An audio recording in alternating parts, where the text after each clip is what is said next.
नमस्कार दोस्तों, आज सुनाऊंगा मैं आपको इसका कर्जा कौन देगा। ये कहानी आपका दिल छू लेगी। चलो शुरू करते हैं।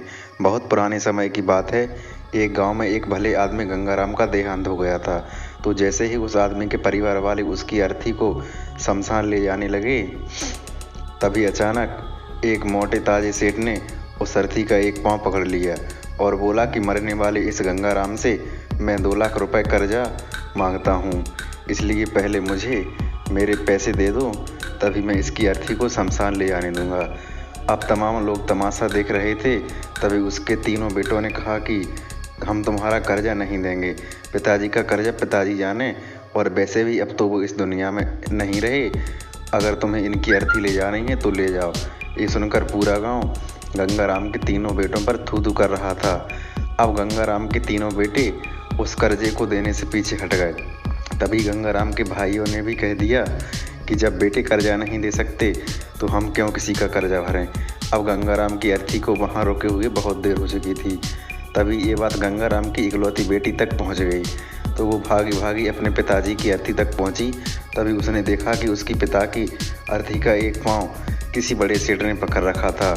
ये देखते ही उसने आंखों में आंसू लिए अपना सारा जेवर और जितने भी पैसे उसके पास थे वो उसे दे दिए, और फिर उस सेठ के आगे हाथ जोड़ते हुए ये कहा कि सेठ, अगर ये सब जेवर बेचकर भी आपका कर्जा पूरा ना हो पाए तो मैं खुद आपका सारा कर्जा चुकाऊंगी, मगर इस समय मेरे पिताजी की अंतिम यात्रा को मत रोको।